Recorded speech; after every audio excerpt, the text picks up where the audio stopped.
Hey guys, latest news with Crypto Marie local and international. It's not just Trump we have to fear anymore. And I knew it.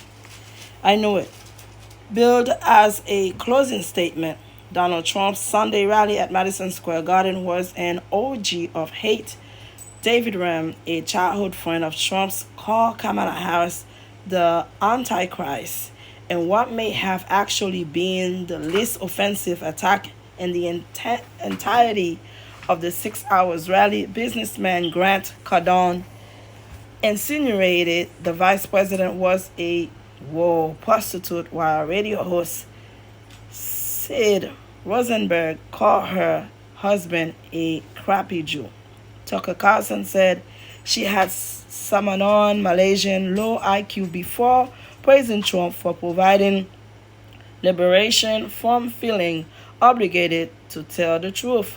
Tony Hinchcliffe, a third-rated insult comedian, made jokes about Puerto Rico, a floating island of garbage, and Latinos who love making babies. There was no pulling out. They come inside just like they do to our country. That were so offensive that they prompted the rarest thing in contemporary American politics, a statement from the Trump campaign distancing itself from them.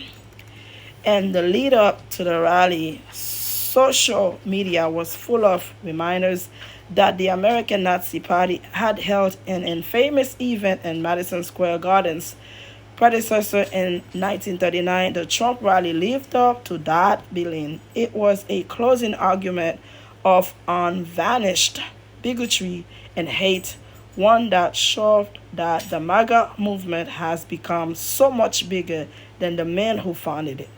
Coverage of the rally has been refreshingly blunt. Even the New York Times, which has been reluctant to use such language, referred to it as a closing carnival of grievances, misogyny, and racism.